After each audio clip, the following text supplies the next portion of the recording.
Before I tell you exactly how that little European vacation cost them everything, let me know where you're watching from in the comments below. Grab a warm cup of coffee, sit back, and let me tell you the whole story.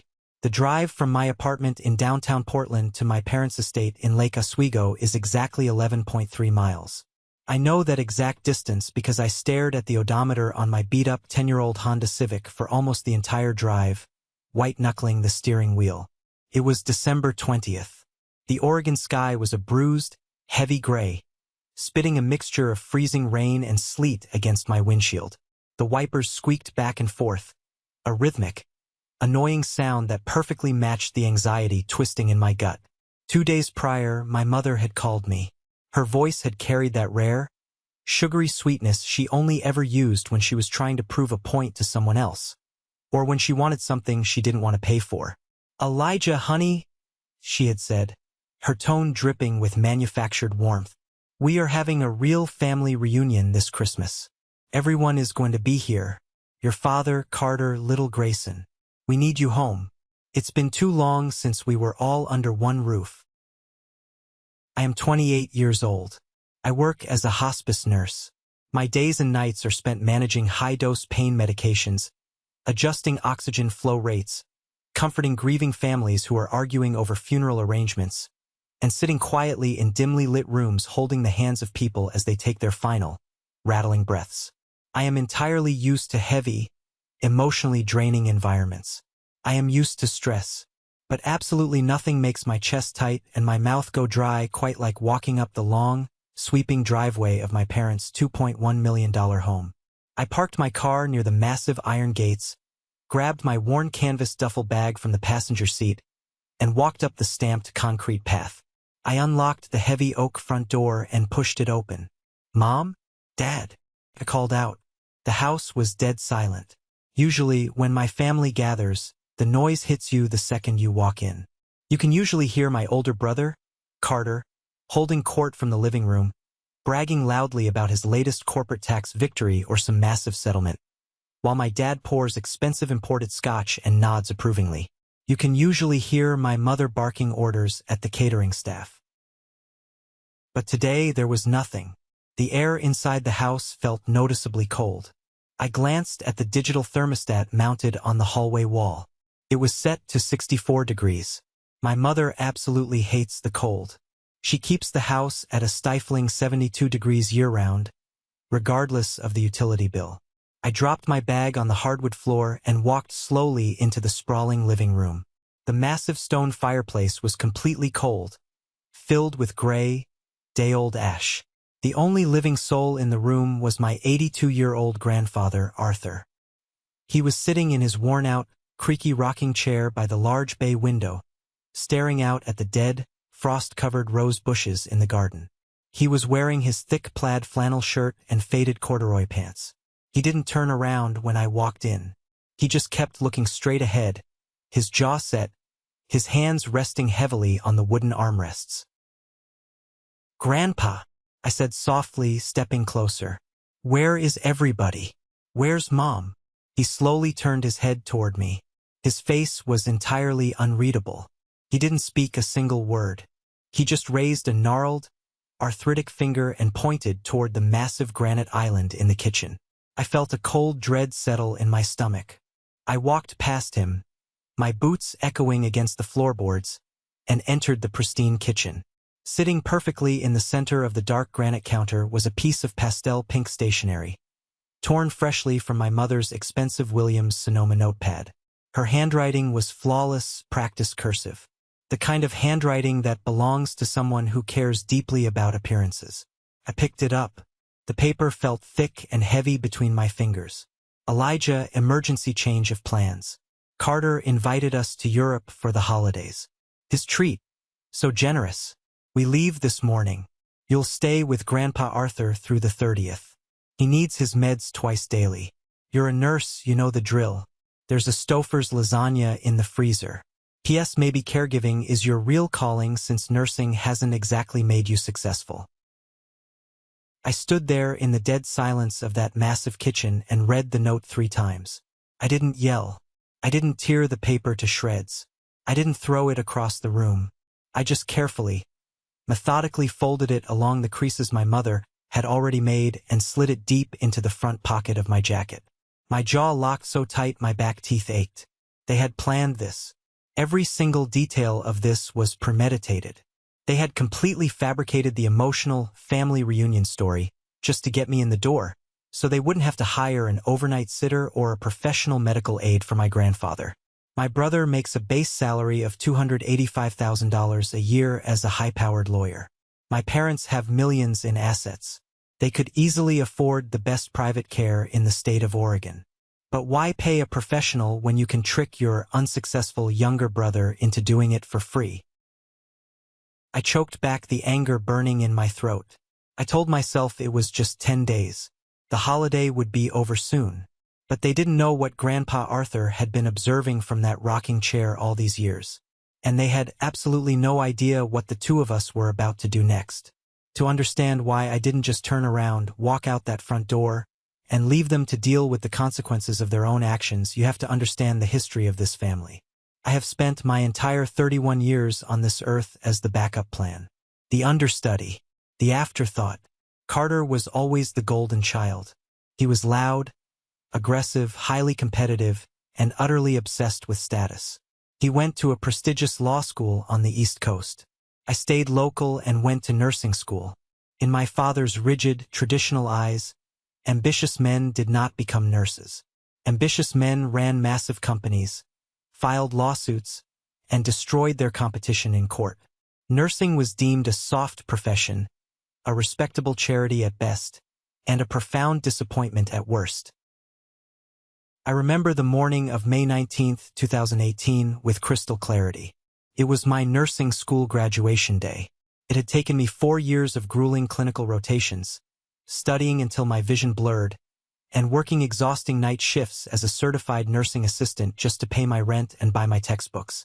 My parents didn't contribute a single dime to my tuition. They had completely drained my childhood college fund years earlier to help cover Carter's expensive networking events, his tailored suits, and a massive down payment on his luxury condo in Seattle. The morning of my graduation, I was standing in my cramped, poorly lit apartment, carefully ironing my only dress shirt. My phone buzzed on the cheap laminate counter. It was a text from my mother. "Sweetie, so sorry. Carter has an emergency deposition in Seattle today. Very important case. Dad and I are flying up to support him. So proud of you. Dinner on us next month." 30 seconds later, before I could even process the text, my phone chimed again. A Venmo notification. My mother had sent me exactly $100. That was it. For years of blood, sweat, and literal tears, for years of sacrificing sleep and a social life, and I was given $100 and an empty row of seats in the auditorium. I drove to the graduation venue alone. I sat in Section F, Row 4, Seat 12, entirely by myself. The massive auditorium echoed with the sounds of 126 other students being cheered on by their screaming, crying, proud families. I sat there in my cap and gown, feeling a heavy, dark, sinking emptiness in my gut. I kept telling myself it didn't matter. I told myself I was doing this for me, not for their approval. But it hurt. It felt like a physical weight pressing down on my chest.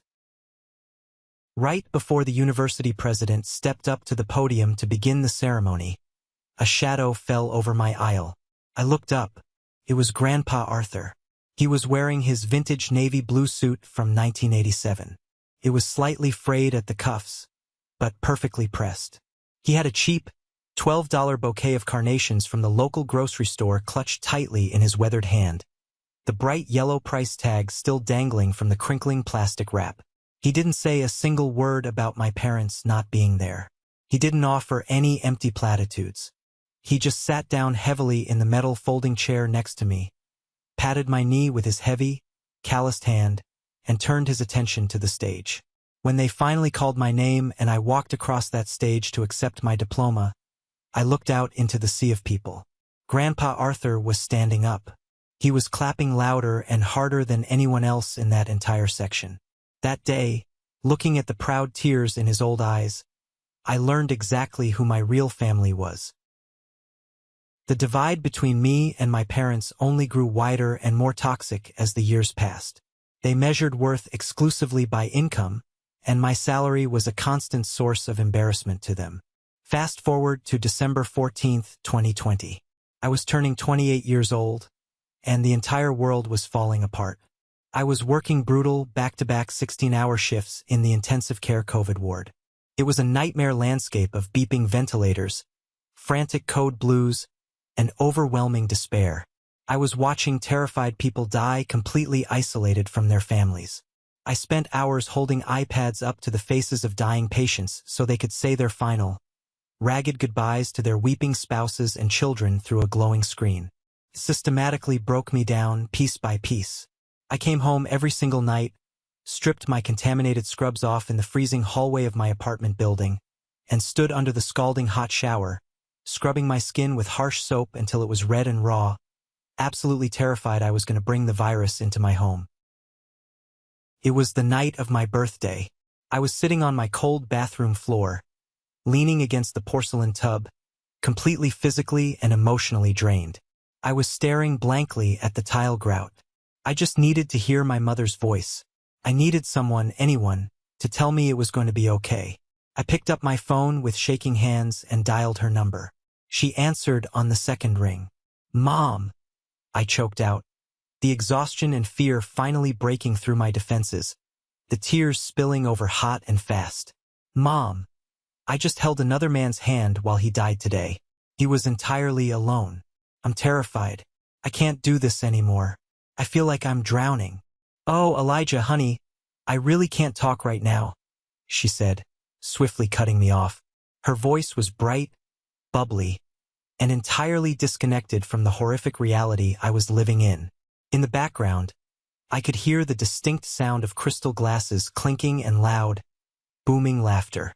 We are on a massive Zoom call celebrating Carter's big promotion to senior associate. His firm partners are on the line right now. This is a huge, pivotal moment for his career. "I'll call you back later, okay? Love you." She hung up the phone before I could manage to say another word. The dial tone hummed a flat, dead note against my ear. I sat on that cold bathroom floor in the dark for another hour, just listening to the silence of my apartment. She never called back that night. The very next morning, I opened my email app. I had an automated message from her. "Happy birthday, Elijah. Treat yourself to something nice." Attached to the email was a $25 Starbucks digital gift card. My brother had just secured a corporate promotion pushing his base salary well over $300,000 a year, and I was given roughly 4 cups of coffee to celebrate surviving another week on the front lines of a global pandemic. I took a screenshot of that email. I didn't consciously know why I did it at the time. A deep, instinctual part of my brain just knew that someday, eventually, I would desperately need documented proof that I wasn't crazy, that this level of callous disregard was actually happening. It became such a predictable, agonizing cycle that I stopped fighting it. By Thanksgiving of 2022, I didn't even expect them to show up for me. I called my dad a week before the holiday just to ask what time I should bring the pumpkin pies over to the house. "Oh, Elijah," my dad said into the phone, his tone instantly betraying his profound annoyance that I had even bothered to ask. "We're flying out to Boston tomorrow. Carter's executive MBA program has a prestigious family networking weekend. It's absolutely critical for his career trajectory and future partnerships. You understand how these things work. Carter already had a top-tier law degree. He didn't need an executive MBA. He certainly didn't need his parents to fly thousands of miles across the country to hold his hand at a cocktail networking event. But the event had the Harvard name attached to it, and my parents lived and breathed for that kind of elite prestige. Once again, they packed their designer luggage and left Grandpa Arthur behind in the empty house. I drove over, picked Grandpa up in my Civic, and brought him back to my tiny, drafty 500-square-foot apartment. The radiator in my living room was broken, so we had to wear our sweaters indoors. I had never attempted to cook a whole turkey before. It was an absolute disaster. One side of the bird was charred black and smoking, and the other side was as dry and tough as sawdust. We ate instant, powdery mashed potatoes from a cardboard box and gelatinous cranberry sauce straight out of the tin can. I didn't even own a proper dining table, so we sat side by side on my lumpy pull-out sofa, balancing flimsy paper plates on our knees. I kept profusely apologizing for the terrible food, feeling like a complete failure of a host. But Grandpa just shook his head. He took a slow, deliberate bite of the bone-dry turkey, looked around my cramped, freezing apartment, and said, "Elijah, this is the best Thanksgiving dinner I've had in 30 years. I chuckled bitterly, thinking he was just trying to spare my feelings. "Come on, Grandpa. Stop. The turkey tastes like a leather boot." "I am entirely serious," he said, setting his cheap plastic fork down on the paper plate. He turned to look directly at me, and his pale blue eyes were razor-sharp, piercing. "It's the best because someone actually wanted me here. They didn't just tolerate my presence out of obligation." I didn't know what to say to that. A lump formed in my throat. I realized then that Grandpa saw absolutely everything. He played the part of the quiet, fading, irrelevant old man perfectly, but his mind was a steel trap. He was watching my parents. He was watching Carter. He saw how they treated anyone who couldn't advance their social standing. And he was silently, meticulously keeping score. All of this painful history brings us right back to that freezing December afternoon in 2024. Right before I drove to the Lake Oswego house. Right before I found that vile pink note sitting on the granite counter. My fiancée, Sarah, had desperately tried to warn me. Sarah is a high school history teacher. She is incredibly grounded, fiercely tough, and fiercely protective of the people she loves. She had seen families torn apart by bitter divorce and greed in her own life, and she saw right through my family's polished veneer from day one. When I got off the phone with my mother, after she delivered the whole emotional family reunion speech, Sarah was standing in our small kitchen, her arms crossed tightly over her chest. "Elijah, do not go," she said flatly, her voice leaving no room for argument. "Sarah, they specifically asked me to come home." Mom sounded like she actually meant it this time. She sounded warm. "Maybe things are changing. It's Christmas." She sighed heavily, walking over and placing a warm hand flat against my chest. "People do not change, Eli. Patterns change. And their established pattern is using you until there's nothing left. When was the exact last time they invited you to anything without needing a massive favor in return?" I immediately got defensive. It's a bizarre, pathetic instinct. You spend your entire life being emotionally battered by your parents, but the second someone else points out the abuse, you throw up your shield to protect them. "They're my family, Sarah," I argued, my voice rising defensively. "I have to give them the benefit of the doubt. What if Grandpa really wants to see me? I love Arthur, you know that," she replied softly, looking deep into my eyes. "But your parents? You don't have to be their doormat, Elijah. You consciously choose to let them walk all over you." She was right. I knew it deep down in the marrow of my bones. But the desperate, lingering hope of a neglected child is a hard thing to kill. I packed my canvas duffel bag anyway. I drove the cold, icy 11.3 miles. And I walked straight into that empty, silent house, proving her absolutely right. When I stood in that pristine kitchen holding the pink piece of paper, staring at my mother's handwriting actively mocking my career and my life choices, the very last thread of hope I had for my family finally, permanently snapped. Sarah's warning echoed loudly in my head. I pulled my phone out of my pocket and sent her a text. "You were right. They lied. They're gone. It's just me and Grandpa." She texted back immediately, the typing bubbles appearing instantly. "I'm coming over right now. I'll bring dinner." "No," I typed back, my thumbs hitting the screen with fierce precision. "Stay there. Let me handle this." I slipped the phone back into my pocket, took a deep breath, and turned around to face my grandfather. I walked slowly out of the kitchen and back into the living room.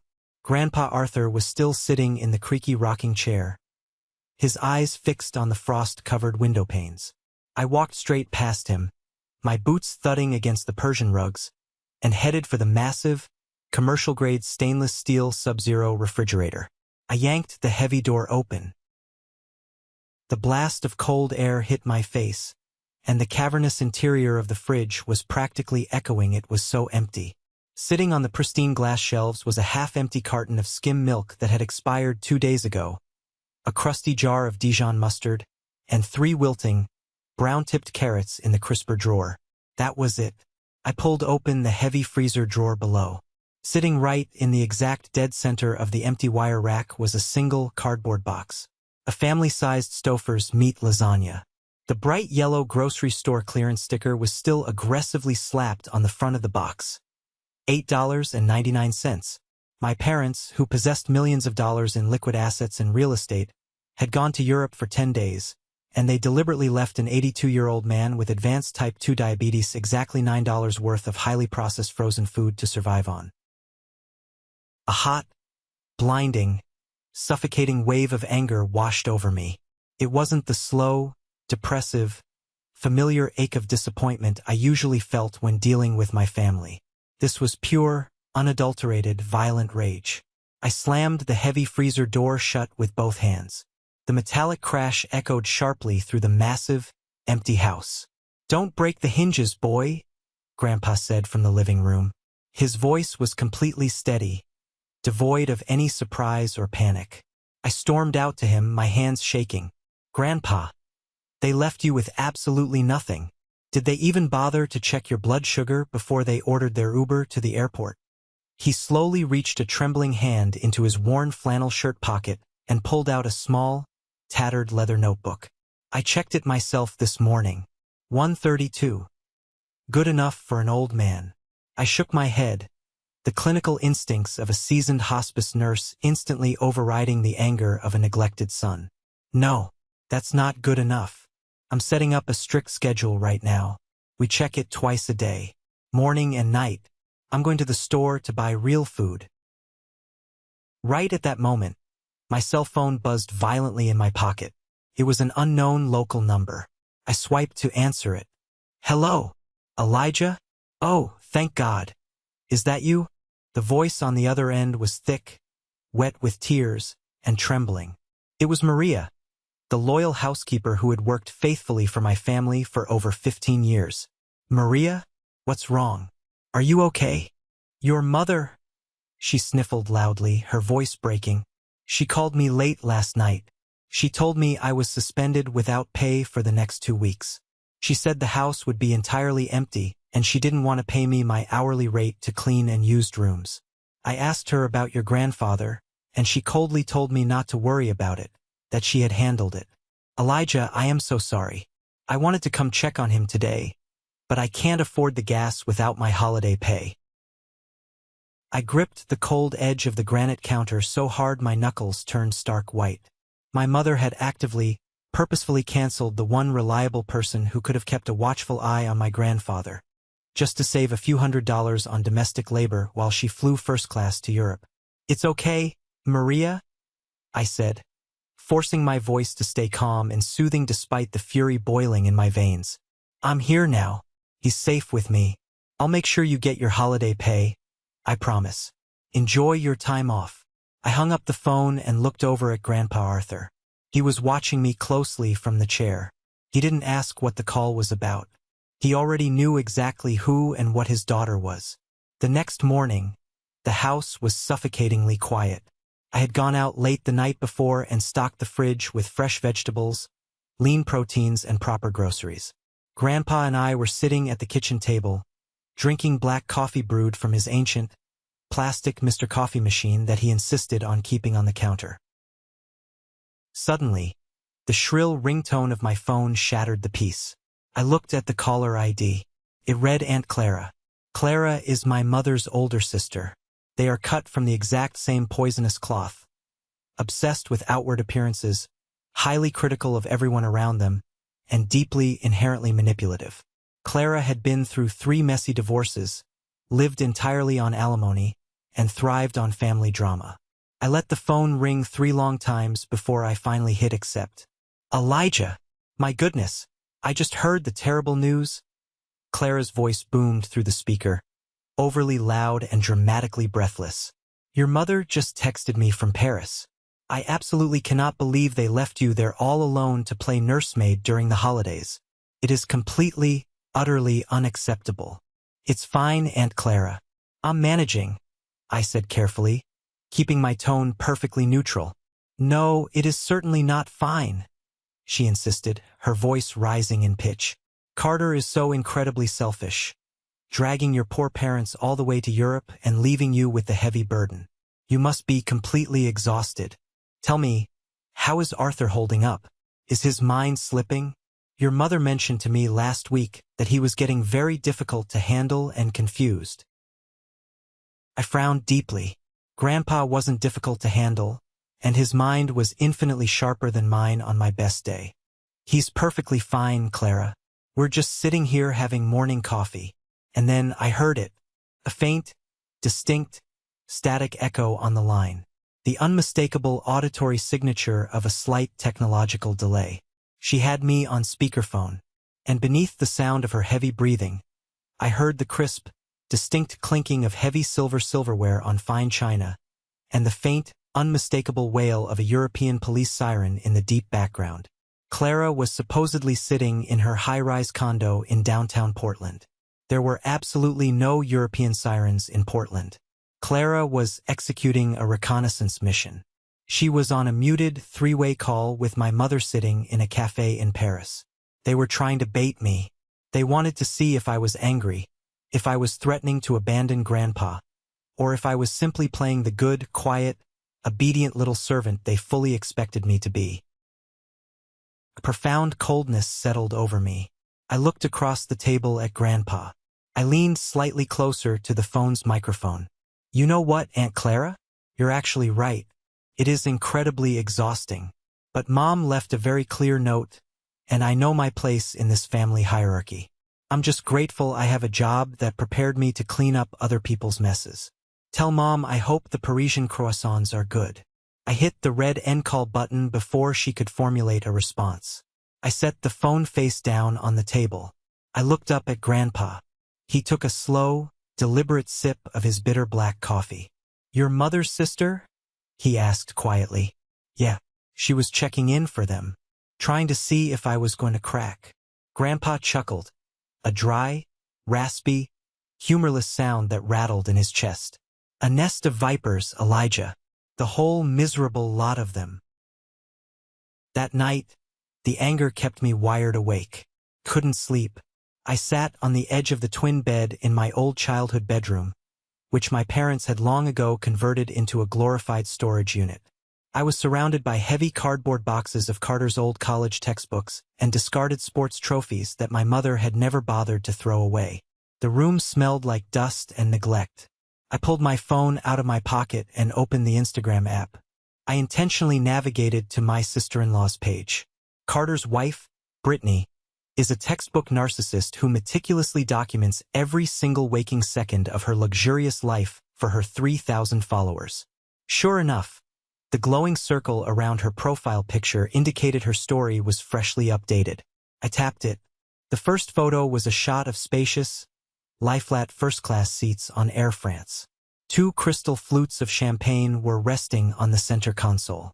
The caption, written in a loopy font, read, "Off to Paris. So incredibly blessed." The second photo was a wide-angle shot of the opulent lobby of Le Muris, a legendary luxury hotel in Paris that I knew for a fact cost well over $1,000 a single night. The third photo was a sprawling, decadent dinner spread at a famous Michelin star restaurant, featuring truffles and caviar. I pulled a yellow legal pad out of my duffel bag, grabbed a pen, and started doing the brutal math. Working in healthcare, I knew exactly how to budget, and I knew exactly what commercial flights cost. I quickly looked up the current peak holiday hotel rates on my phone. I estimated the lavish dinners based on the specific location tags she was proudly using. 4 nights in Paris, 3 nights at a ski resort in the Swiss Alps, and 3 nights concluding in Venice. First-class flights for 3 adults and a toddler flying out of Portland International. Roughly $30,000. Luxury, 5-star hotel suites for 10 total nights, $32,000. Michelin star dining, daily excursions, and designer shopping, conservatively estimated at $10,000. Total estimated cost, $72,000. I sat there in the dim light of the storage room and stared at the number written in blue ink on my pad. $72,000.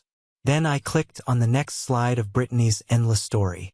It was a perfectly filtered picture of my parents, standing arm in arm, holding up expensive wine glasses in front of the illuminated Eiffel Tower. The caption read, "Beyond grateful for the best in-laws in the entire world. Thank you so much Robert and Diane for treating us to this magical Christmas. #spoiled, #family vacation." My stomach violently dropped. The physical sensation was sickening. The pink note left on the kitchen counter clearly said Carter invited them. His treat. So generous. It was a complete, calculated lie. My parents had paid for the entire extravagant trip. They happily dropped $72,000 to take their golden child and his insufferable wife to Europe, while actively, maliciously suspending the loyal housekeeper's pay and leaving me an $8 frozen lasagna to babysit my grandfather. I earned exactly $68,000 a year doing backbreaking, emotionally devastating labor. They spent more than my entire gross annual salary on a 10-day vacation that they explicitly, intentionally excluded me from. I heard a floorboard creak in the hallway. I looked up quickly. Grandpa Arthur was standing in the doorway, his silhouette illuminated by the hall light. He looked down at the legal pad resting on my knee. He didn't ask what I was doing. He didn't ask why I looked like I was going to be sick. He just looked at me with those ancient, sharp eyes. "They have always bought his affection," Grandpa said quietly, his voice carrying the weight of decades of observation. "Always. And they expected you to blindly give yours for free, because they think money is the only thing on this earth that commands respect." He turned around and walked slowly back down the dark hall. The following morning was December 24th, Christmas Eve. I woke up early, my body exhausted but my mind racing, and went downstairs to make breakfast. Before my foot even hit the bottom step, I heard Grandpa's voice. He was standing in the main hallway, clutching the receiver of the beige rotary phone permanently attached to the wall. He despised cell phones and never used his unless it was an absolute emergency. I stopped dead in my tracks in the shadows of the living room, staying completely out of his line of sight. "Yes, Bernard. It's Arthur," he said into the receiver. I froze. His voice was completely different. It wasn't the soft, slow, slightly confused cadence of the frail elderly man he expertly played whenever my parents were in the room. It was firm. It was commanding. It had the deep gravel and absolute authority of a man who used to run massive logging crews in the unforgiving Pacific Northwest. There was a pause as the man on the other end spoke. Then Grandpa replied, "I know it's a holiday week, Bernard. I frankly don't care. I am paying your retainer. I need you at the house on the 28th. 2 o'clock sharp." Another pause. "Bring everything. The trust documents. The will. The durable power of attorney. We are restructuring the entire estate." I held my breath, pressing my back against the wall. Restructuring? My father had complained for years that Grandpa was slowly bleeding through his meager retirement savings on medical bills and charity donations. Dad firmly assumed Grandpa only had a couple $100,000 left in his accounts from the sale of his small lumber business decades ago. "No, Gerald doesn't know," Grandpa barked into the phone, using my father's actual given name with dripping disdain. "And he's not going to know a damn thing until the ink is dry and legally binding. Just be here, Bernard. Don't be late." He slammed the heavy plastic receiver back onto the wall cradle. I quickly backed up a few steps, then stepped forward heavily, pretending I was just coming down the stairs for the first time. I walked into the kitchen, rubbing my eyes. Grandpa was standing perfectly still by the coffee maker, his posture incredibly straight, his shoulders squared. "Morning, Grandpa," I said, opening the fridge to grab a carton of eggs. He turned his head and looked at me. He didn't flinch. He didn't try to hide what he was doing. He didn't formulate a quick lie about calling a doctor or a friend. He just nodded slowly. "Elijah," he said, his voice dropping an octave, resonating in the quiet kitchen. You are a good man. You work incredibly hard. You have a spine, even if you let them bend it sometimes. I stopped cracking the egg against the ceramic bowl. Grandpa, what are you talking about? Justice is a very funny thing, he said, turning to look out the kitchen window at the frost-covered lawn. Sometimes it takes 80 long years to finally arrive. But when it does, it's very precise. And it's very clean. He looked back at me, and for the very first time since I had arrived at that awful house, he smiled. It wasn't a warm, grandfatherly smile. It was tactical. It was the smile of a predator that had finally trapped its prey. Things are going to change around here, boy. Make sure the coffee is strong on the 28th. The next few days leading up to the 28th were, surprisingly, the most peaceful, serene Christmases I had ever experienced in my entire adult life. There was no chaotic screaming over televised football games. There were no passive-aggressive, cutting comments from my mother about my cheap clothes, my lack of a mortgage, or the size of my apartment. There was no Carter dominating the room, demanding everyone's attention with exaggerated stories about his brilliant corporate acquisitions. It was just me and an 82-year-old man in a massive, profoundly quiet house. On Christmas morning, it actually snowed. A light, beautiful dusting of white powder covered the manicured lawns of Lake Oswego. We didn't bother to exchange wrapped gifts.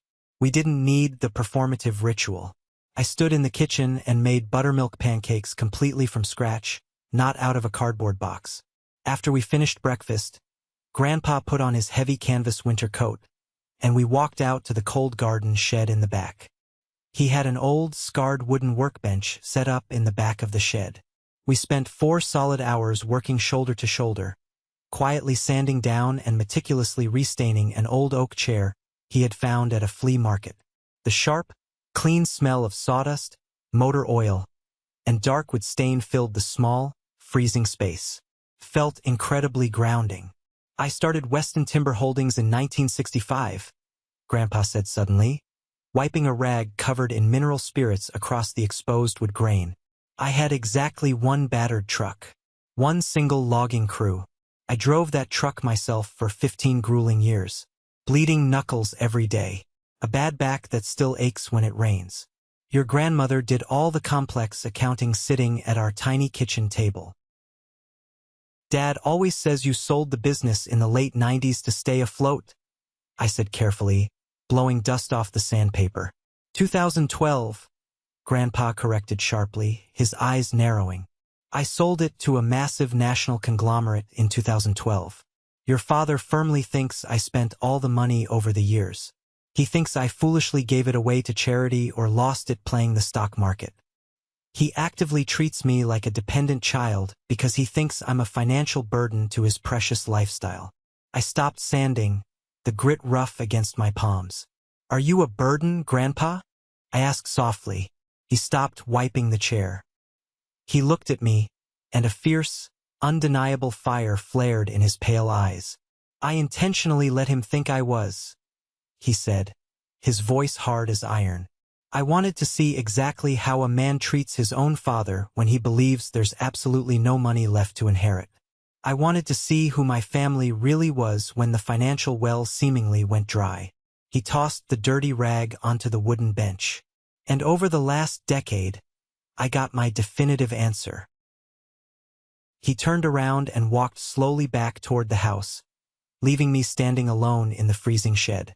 I looked at the rusted antique tools hanging meticulously on the pegboard wall. My parents and my brother had absolutely no idea who they were dealing with. They arrogantly thought they had left a sick, toothless old dog behind to die quietly. They had actually, foolishly, locked themselves in a cage with a wolf. December 28th. 1:55 p.m. I had spent the entire morning deep cleaning the house, needing the physical labor to burn off my nervous energy. I brewed a fresh, strong pot of French roast coffee. Grandpa was sitting in the dining room. He wasn't wearing his faded flannel. He was wearing his absolute best suit. Not the cheap, frayed navy one from my nursing graduation, but a sharp, impeccably tailored, dark gray wool suit I had never even seen before. He sat perfectly rigid at the head of the massive, polished mahogany dining table that my mother only ever used for show to impress her wealthy friends. At exactly 2 p.m., the heavy brass doorbell chimed, echoing through the foyer. I walked to the front door, my pulse throbbing in my throat, and pulled it open. Standing on the sweeping porch was a man in his late 60s. He wore an immaculate, bespoke charcoal pinstripe suit, a subtle silk tie, and carried a thick, incredibly expensive-looking leather briefcase. He radiated the kind of intense posture and aura that commanded immediate, unquestioning respect. This was a man who destroyed lives legally for a living. "Elijah Weston," he said, holding out a manicured hand. "I am Bernard Price. It is a distinct pleasure to finally meet you." "Come in, Mr. Price," I said, shaking his hand. His grip was firm. I stepped aside to let him pass. He walked purposefully into the formal dining room. Grandpa didn't bother to stand up, but he gave a curt, respectful nod. "Bernard, you have the documents prepared." "I have absolutely everything, Arthur," Bernard said smoothly, setting the heavy leather briefcase on the polished mahogany table and snapping the brass combination locks open with a loud clack. He reached inside and pulled out a massive stack of heavy, legal-sized papers printed on thick, cream-colored stock. The fully updated revocable living trust, the new last will and testament, and the revised durable power of attorney designations. "Sit down, Elijah," Grandpa commanded, pointing to the chair immediately to his right. I sat down. My heart was pounding so hard against my ribs I thought Bernard could hear it across the table. Bernard slid an expensive Mont Blanc fountain pen across the smooth wood to Grandpa. Then he looked directly into my eyes. His expression was completely serious. "Elijah, what happens in this room today permanently alters the financial trajectory and the power dynamic of this entire family. Your grandfather requested my physical presence here specifically to ensure that when your parents and brother return from Europe, there is absolutely zero ambiguity about his mental capacity or his legal intentions. I am here to execute his ironclad will, and I am here to ruthlessly defend it against any challenges." Grandpa picked up the heavy gold pen. He didn't hesitate for a fraction of a second. He didn't bother to read through the dense legal jargon on the pages. He just started signing his name, one page after another. The scratching sound of the metal nib on the thick paper was the only sound in the dead-silent room.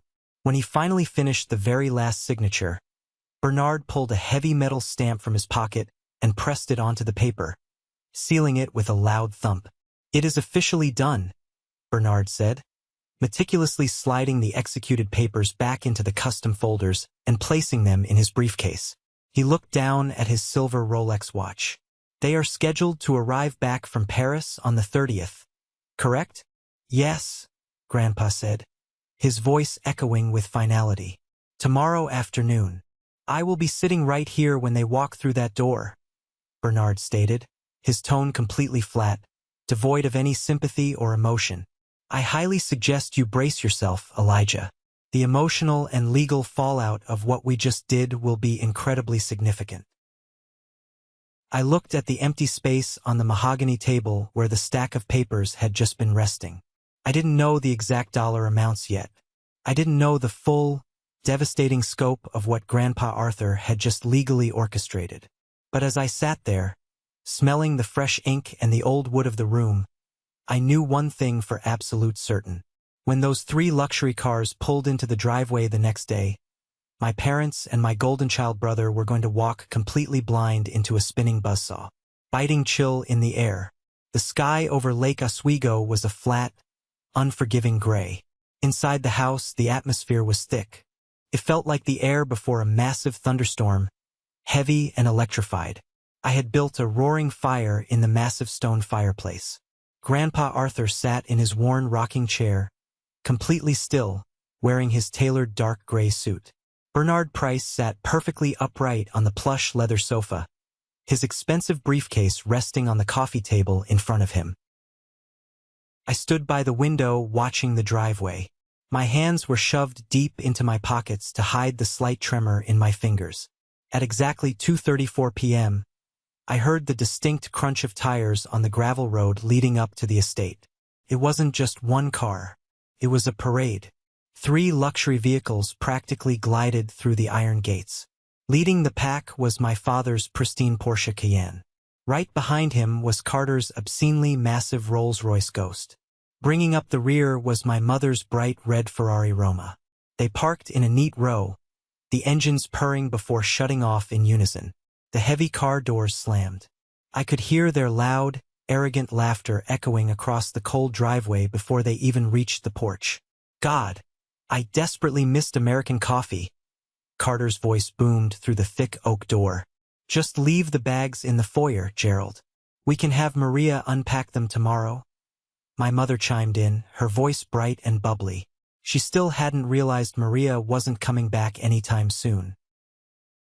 The front door swung open. They spilled into the grand foyer, a whirlwind of designer winter coats, expensive leather luggage, and golden European tans. Carter was carrying his 3-year-old son, Grayson, who was clutching a giant stuffed bear. My mother, Diane, was pulling a massive Louis Vuitton trunk, laughing at something my father had just said. They walked through the arched doorway into the living room, and the laughter died instantly. It was like someone had flipped a breaker switch. My father, Robert, stopped dead in his tracks. His eyes darted from me, standing quietly by the fire, to Grandpa Arthur in his sharp suit, and finally landed on Bernard Price. Bernard didn't stand up. He simply adjusted his silk tie and stared back with eyes as cold and hard as granite. "Dad," my father said slowly, his voice dropping all of its jovial warmth. "What exactly is going on here? Who is this man in my living room?" Grandpa Arthur didn't raise his voice. He didn't need to. "Sit down, Robert." My mother stepped out from behind my father, her hand instinctively creeping up to touch her pearl necklace. "Arthur, what is this? We just got off a 12-hour flight. We are exhausted. Is something wrong?" "I said sit down," Grandpa repeated. The absolute command in his voice left absolutely zero room for argument or negotiation. Carter puffed out his chest, his lawyer instincts kicking into high gear. He dropped his designer duffel bag on the hardwood floor with a heavy thud. "Grandpa, if this is about money or medical bills, we can discuss this privately. You don't need to bring a stranger into the house." "This is Bernard Price," Grandpa said evenly. "He is my attorney, and you will all sit down and shut your mouths until he is finished speaking." My parents exchanged a panicked, confused look. They rigidly walked over and perched on the very edge of the love seat, looking incredibly uncomfortable. Carter dragged a heavy wooden dining chair into the room, the legs scraping loudly against the floor. He sat down, and his right knee immediately started bouncing up and down. It was a nervous tell he had possessed since childhood. He only did that when he felt he was losing control of a room. I stayed standing by the fireplace, keeping myself entirely separate from them. Bernard smoothly popped the brass locks on his briefcase. The click sounded like a gunshot in the silent room. He pulled out the thick stack of legal documents and rested his hands completely flat on top of them. "Diane, Robert, Carter," Bernard began, his voice completely devoid of emotion. "Your grandfather has asked me here today to formally execute and announce significant, irrevocable changes to his estate plan and his revocable living trust." "His estate," Carter scoffed loudly, rolling his eyes. "Look, Mr. Price, with all due respect, my grandfather has maybe a couple $100,000 left to his name. My father manages his living expenses. You're wasting your billable hours." Bernard stared at Carter for 3 long seconds. He didn't blink. "I assure you, Mr. Weston, I do not waste my time, and you are about to find out exactly how profoundly misinformed you are." Bernard picked up the first document. He cleared his throat, a sharp sound that commanded total silence. "I will read the summary of assets as verified and finalized on December 28th, Bernard stated. "The Arthur James Weston Revocable Living Trust. Total verified liquid assets, diversified investment portfolios, and real estate holdings." He paused, looking directly at my father. $20,347,000. My mother actually gasped. Her manicured hand flew up and violently covered her mouth. My father's face drained of all color. He looked like he had just been physically struck in the stomach. 20 million? Dad, I thought you told me you spent the buyout money. You told me the company sale barely covered your taxes and debts. You aggressively assumed I was poor, Robert, Grandpa said quietly. You assumed I was a financial burden. I simply allowed you to believe your own arrogant assumptions. I wanted to see exactly who loved me when I had absolutely nothing to offer them. Carter stopped bouncing his knee. He leaned forward, his eyes wide and hungry, immediately calculating the massive inheritance. Okay, wow. Grandpa, that is incredible. So, what are the new terms of the trust? Bernard didn't look up from the paper. Distribution of the estate is as follows. To his son, Robert Gerald Weston, a one-time lump sum of $250,000. My father's jaw dropped completely open. What? That's barely 1%. To his daughter-in-law, Diane Marie Weston, $250,000. Bernard continued, his voice cutting through my father's outrage. My mother let out a small, pathetic whimpering sound. To his grandson, Carter Alexander Weston, $250,000. Carter shot up out of his chair. Are you out of your mind?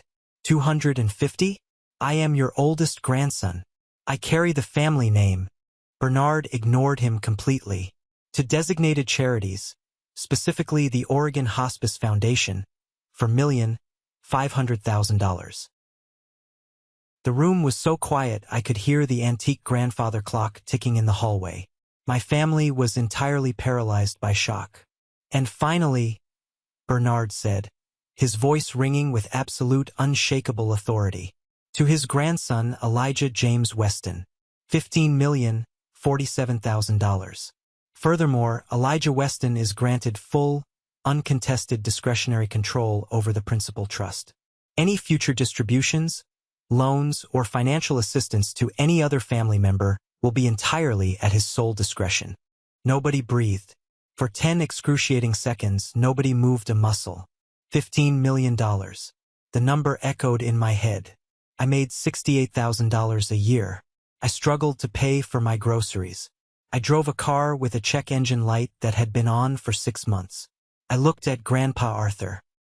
He was looking right back at me, his eyes shining with a fierce, protective pride. Carter broke the silence. 15 million? He whispered, his voice trembling with a mixture of raw panic and absolute fury. He turned and pointed a shaking finger directly at my chest. You manipulated him, you disgusting, manipulative little rat. You stayed here alone with him and poisoned his mind. I didn't do a single thing but make sure he didn't die while you were drinking champagne in Paris, Carter. I said, my voice eerily calm. This is the moment that changes everything, the moment I finally took back control of my life. Thank you so much for your patience and for staying with me until now. You've been amazing. Please give this video a like and comment 1 below to let me know you've made it this far. Not only does this help more people find this story, but it also lets me know that my experiences truly mean something to someone. Your support is my greatest motivation to keep sharing the rest of this journey. My father grabbed Carter's arm, trying to pull him back down, but he was shaking just as badly. Dad, my father pleaded, his voice cracking. You cannot possibly do this. Elijah doesn't understand money. He's just a nurse. He'll lose it all. We are your family. You have to leave the inheritance to the people who know how to protect it. He doesn't understand money? Grandpa repeated, his voice rising, the anger finally breaking through his calm facade. Because he isn't a ruthless shark like your son? Because he chose a profession that actually helps human beings instead of bankrupting them? You sicken me, Robert. Bernard reached into his leather briefcase one last time. He pulled out a sealed, cream-colored envelope. Arthur has also instructed me to read this personal letter aloud to all of you, right here, right now. We don't need to hear a letter, my mother sobbed, her expensive mascara running down her cheeks. Arthur, please. We can fix this. Read it, Bernard, Grandpa commanded. Bernard broke the wax seal and unfolded the heavy paper. He began to read Grandpa's exact words. To my son, my daughter-in-law, and my grandson. I am 82 years old. I have lived long enough to clearly see who people really are when they think no one else is watching. For 31 years, I have sat quietly and watched you systematically destroy Elijah's spirit. I watched you treat him like a backup plan, like hired domestic help, and like an embarrassment. Carter crossed his arms, staring at the floor. His face flushed a deep, angry red. May 2018, Bernard read. His nursing school graduation. You missed one of the most important days of his life to fly to Seattle. You sent him $100. You drained his childhood college fund to buy Carter designer suits and a luxury condo. And then you punished Elijah for having to work night shifts to survive. My father closed his eyes, unable to look at me. December 2020, his 28th birthday. He called you crying from a hospital floor after watching a patient suffocate from a virus. You, Diane, told him you were too busy celebrating Carter's promotion on a Zoom call to speak to him. You sent a traumatized frontline healthcare worker a $25 Starbucks gift card. My mother let out a loud, wretched sob and buried her face in her hands. And finally, this Christmas, you lied to his face. You left him a passive-aggressive note on the counter. You mocked his salary. You told him he was unsuccessful. And then you flew to Europe on a $72,000 vacation that you paid for, leaving me with a frozen dinner. Bernard lowered the paper and looked at them with absolute disgust. Elijah stayed. He checked my blood sugar. He cooked my meals. He sat with me on Christmas Day and didn't complain once. That is exactly why he gets everything. Wealth without character is poverty. You three are incredibly rich, but you are completely, utterly empty. If you ever want another dime from this family, you will have to beg Elijah for it. And it will be his absolute right to deny you. Signed, Arthur James Weston. The room was dead silent except for the sound of my mother's harsh weeping.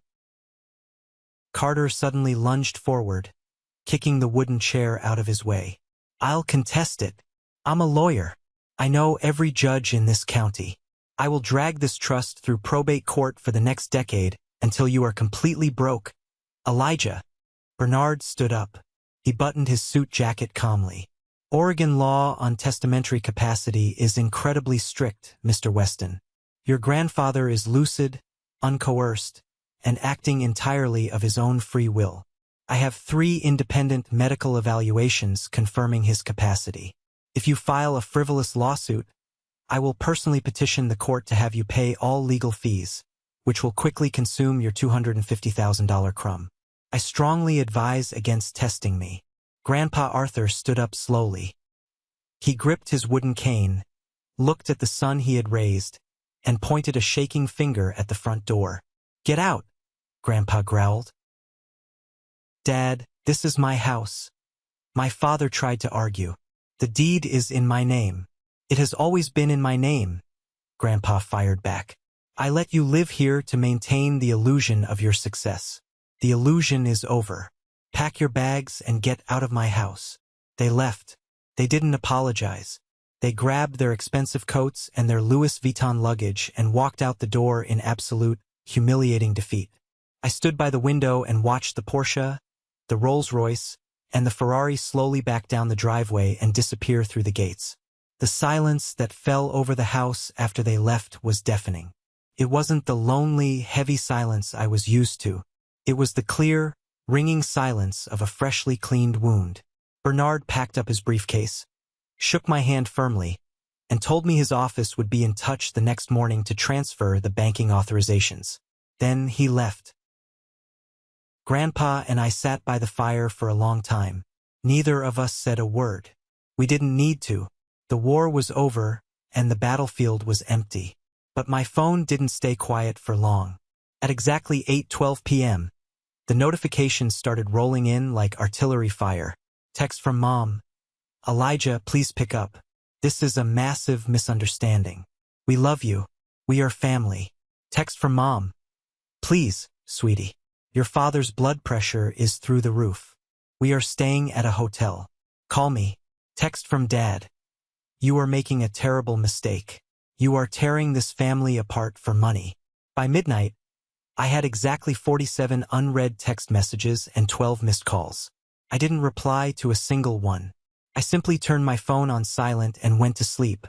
The next morning, things escalated from emotional manipulation to legal threats.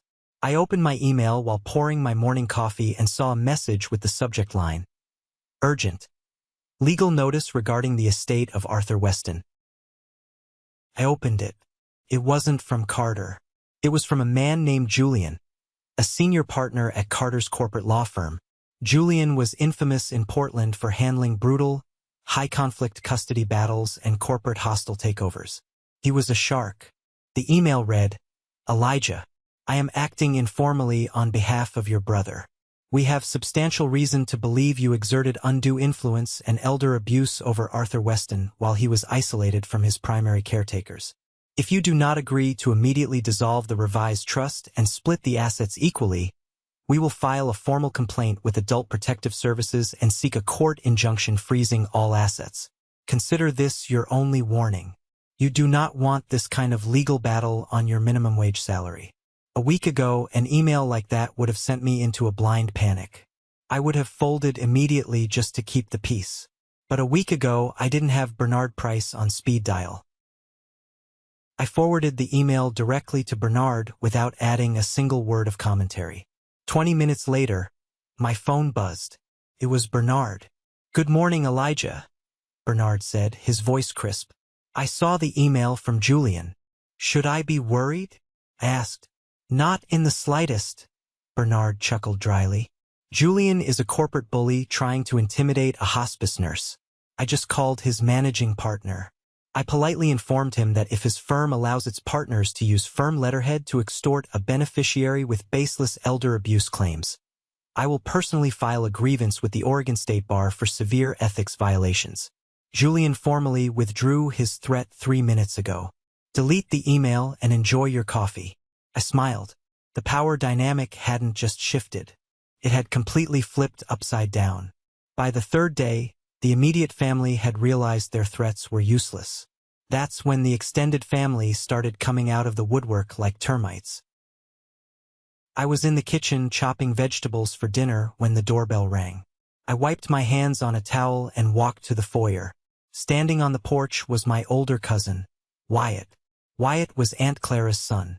He had bounced from one failed business venture to another his entire life, always relying on his mother's divorce settlements to bail him out. He was holding a massive, expensive-looking gourmet fruit basket. He looked deeply sympathetic. "Elijah, man, it is so good to see you," Wyatt said, stepping inside without really waiting for an invitation. He set the heavy basket on the console table. "I heard what happened. Aunt Diane called my mom screaming her head off. I just want to say, I am so incredibly proud of you for standing up to them. They have treated you like absolute garbage for years." I crossed my arms. "Thanks, Wyatt. Seriously," he continued, following me into the living room. "Carter is a narcissistic sociopath. And your dad? Don't even get me started. They totally deserved to get completely cut off. Grandpa Arthur is a genius. I always knew you were the smart one in the family." "I appreciate you saying that," I said, waiting for the inevitable pivot. I knew my family too well. Nobody drives across town with a $50 fruit basket just to offer moral support. Sure enough, Wyatt sat down on the sofa, leaned forward, and rubbed his hands together. "Listen, Eli, since you're the trustee now, and you fully control the capital, I wanted to run a massive opportunity by you. You know, I've been heavily researching the crypto market, right? Specifically decentralized finance algorithms. I have a guaranteed startup model. I just need a small seed investment to get it off the ground. A loan, really, just $2 million. I can guarantee you a 40% return in 6 months." I stared at him. The sheer audacity was almost breathtaking. My own parents were currently living out of suitcases in a Marriott, and Wyatt was here trying to swindle $2 million out of me under the guise of family solidarity. "Wyatt," I said slowly. I have the pitch deck right here on my phone, he said eagerly, reaching into his pocket.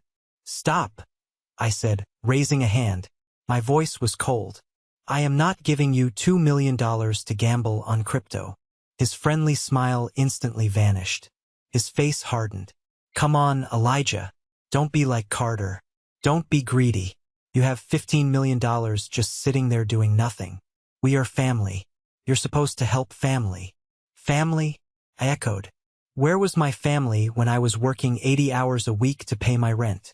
Where were you when I graduated? I don't remember seeing you at the ceremony. Grab your fruit basket, Wyatt, and get out.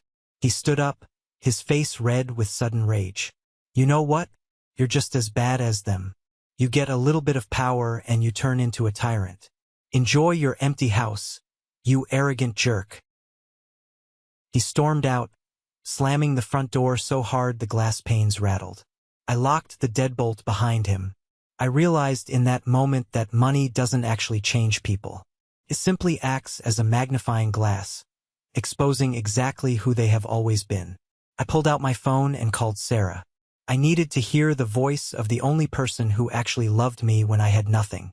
A week later, I drove downtown and sat in Bernard Price's sprawling, glass-walled office overlooking the Willamette River. I was wearing jeans and a simple sweater. I didn't need a designer suit to validate my presence there. Your parents have officially retained counsel, Bernard informed me, sliding a legal folder across his massive oak desk. But their lawyer knows they have absolutely zero legal standing to contest the trust. They are respectfully requesting a formal mediation. They want to know exactly what it will take for you to release funds to them. I didn't open the folder. I looked out the floor-to-ceiling window at the gray river. I had thought long and hard about this. I didn't want to be cruel. I didn't want to punish them just for the sake of causing pain. But I also refused to hand millions of dollars back to people who fundamentally viewed me as worthless. Tell their lawyer I will not release a single penny right now, I said firmly. But if they want me to even consider opening the door to financial assistance in the future, they must meet 3 non-negotiable conditions. Bernard pulled a silver pen from his pocket and poised it over a legal pad. I am listening. Condition 1, I said, ticking it off on my fingers. My parents must attend 12 consecutive months of intensive family therapy with a licensed clinical psychologist of my choosing. They must sign waivers allowing the therapist to confirm their attendance and participation. Bernard raised an eyebrow, clearly intrigued. Agreed. Condition 2. Condition 2. My father and my mother must individually complete 50 hours of unpaid volunteer work at a designated inpatient hospice facility. They need to spend time sitting with the dying. They need to understand exactly what the unsuccessful people of the world do. A rare, genuine smile crossed Bernard's stoic face. That is incredibly poetic, Elijah. And condition 3. Condition 3, I finished.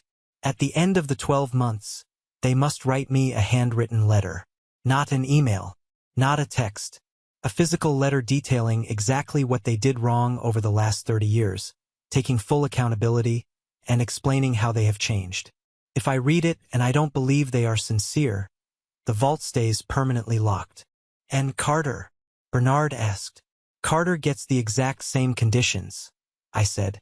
Bernard drafted the terms and sent them via certified mail. 2 days later, I got a furious voicemail from my brother. He was screaming into the phone, his voice ragged. You want me to volunteer to wipe down hospital beds? You want me to write you an apology letter like a misbehaving middle schooler? You are out of your mind. Keep the money. I make my own money. I don't need to jump through your humiliating hoops. I deleted the voicemail. The ball was entirely in their court. What they did with it was their choice. We had exactly 5 weeks of peace. 5 weeks of sitting by the fire, drinking good coffee, and watching the winter snow slowly melt into the damp Oregon spring. Grandpa and I talked about everything. We talked about his childhood in a logging camp, his marriage to my grandmother, and my upcoming wedding to Sarah. Then, on the morning of February 3rd, 2025, the house was a little too quiet. I woke up at 6 a.m., my internal nurse clock waking me before the alarm. I went downstairs and started the coffee. Usually, I would hear the floorboards creaking in Grandpa's bedroom directly above the kitchen. But there was nothing. I poured a cup of coffee and walked upstairs. I knocked softly on his heavy wooden door. "Grandpa!" No answer. I pushed the door open. He was lying in his massive oak bed, the heavy quilt pulled up neatly to his chest. His eyes were closed. His face was entirely relaxed, free of the deep lines of pain that arthritis usually etched into his features. The room was cold. I set the coffee mug down on the nightstand. I placed my fingers gently against the side of his neck. There was no pulse. His skin was cool to the touch. He had passed away peacefully in his sleep. His tired, 82-year-old heart had simply stopped beating. I didn't panic. I didn't scream. As a hospice nurse, death is a familiar companion. But this wasn't a patient. This was the man who saved my life. I pulled up a chair next to the bed, took his cold, calloused hand in mine, and sat with him in the quiet dawn light for an hour. "Thank you," I whispered into the silent room, "for seeing me, for proving I wasn't crazy. You can rest now." He had prepaid and pre-planned his entire funeral years in advance. He didn't want a church service. He didn't want a massive viewing.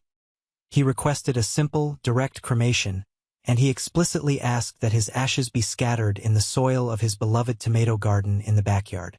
We held the ash-scattering ceremony on a dreary Tuesday morning. My parents attended. Carter attended, standing as far away from me as physically possible. They all wore black designer coats, looking like they were attending a high society gala rather than a backyard memorial. Nobody spoke to me. My father looked broken, aging 10 years in the span of a month. My mother wouldn't meet my eyes. I opened the heavy urn and carefully scattered his ashes into the dark, rich soil of the raised garden beds he had tended to for nearly 40 years. I watched the gray dust mix with the earth. When it was over, my family turned and walked back to their cars without a word. I stayed in the garden until the sun went down. Time moved forward as it always does. 6 months passed. It was late August. I was sitting on the back patio of the Lake Oswego house, my house now. I opened a thick manila envelope that had arrived in the morning mail. It was the 6-month progress report from Dr. Ellen Moss, the clinical psychologist I had mandated for my parents. I read the clinical notes carefully. Diane Weston has attended 24 consecutive sessions. She initially presented with extreme defensiveness and narcissistic deflection. However, during session 14, a breakthrough occurred regarding her own childhood trauma and how she projected her insecurities onto her youngest son. She exhibited genuine, profound remorse and wept extensively. Robert Weston has completed his 50 hours of volunteer service at the Providence Hospice Center. The facility director noted that Robert initially struggled with the emotional weight of the environment. However, during his final week, Robert sat vigil for 12 continuous hours with a dying veteran who had no family. Robert was visibly emotionally impacted and requested to continue volunteering past his mandated hours. I set the papers down on the patio table. A strange, heavy knot in my chest slowly began to loosen. They were actually doing it. Stripped of their financial leverage, forced to confront the ugly reality of their own actions, they were slowly starting to do the agonizing work of becoming better human beings. Included in the envelope was a folded piece of paper. I opened it. It was a handwritten letter from my mother. It didn't ask for money. It didn't make excuses. It was 4 pages of desperate, agonizing apologies for the pain she had caused me. I wasn't ready to forgive them yet. 30 years of emotional abuse isn't erased by 6 months of therapy. But for the very first time in my life, I was willing to leave the door unlocked. As for Carter, he never attended a single therapy session. He never stepped foot inside a hospice facility. His massive ego simply wouldn't allow him to submit to my rules. He took his $250,000 inheritance, combined it with a risky loan, and bought a massive luxury yacht to impress his corporate clients. Rumor had it he was currently drowning in debt, desperately trying to keep up appearances. I didn't care. I hadn't spoken to him since the day he was kicked out of the house. It has been nearly 2 years since that fateful Christmas. I didn't quit my job. I still work 20 hours a week as a hospice nurse. I still hold the hands of dying strangers. I still comfort grieving families. But now I do it entirely because I want to, not because I am desperate for a paycheck to make rent. Last year, I formally established the Arthur James Weston Memorial Grant. I donated $2 million to the Oregon Hospice Foundation to fully fund a brand new palliative care wing. It provides free, dignified end-of-life care for patients who don't have health insurance. I sold the massive, echoing Lake Oswego estate. It held too many ghosts. Sarah and I bought a beautiful, modest 4-bedroom house on the edge of a massive pine forest just outside the city. We have a huge backyard where I built raised garden beds. I grow tomatoes just like Grandpa used to. Last June, I took Sarah to Multnomah Falls. I waited until the tourists cleared out, got down on one knee on the wet stone bridge, and asked her to marry me. She cried and she said yes. The money didn't change who I fundamentally am, but it completely freed me. It freed me from the desperate, exhausting cycle of begging for my parents' approval. It freed me from believing I was a failure because my bank account wasn't overflowing. My name is Elijah Weston. I am 28 years old. I am a registered hospice nurse. I am a fiancé, and I am, finally, incredibly successful. Not because I have $15 million in the bank. I am successful because I finally realized my worth, and I refused to let anyone discount it ever again. Thank you for sticking around and listening to my story. It's not easy reliving those moments, but sharing it feels like a weight has been lifted. I hope this resonated with you in some way. Family dynamics can be incredibly complicated, and sometimes the hardest thing in the world is setting a boundary with the people who are supposed to love you the most. Have you ever found yourself in a similar situation, where you had to walk away from toxic family members or stand up for your own worth? Tell me about it in the comments. I read every single one. Before you go, I want to invite you to join something special. If you've made it all the way to the very end of this video, you are officially part of the 1% Club. Do me a huge favor and comment the letter W down below. W stands for winner. It's our secret code, a sign to let me know that you are part of the amazing group of people who stayed with me until the very last word. If my story touched you, please hit that like button, and don't forget to follow the channel so we can continue to share more incredible stories together. Take care of yourselves, know your worth, and I'll see you in the next one.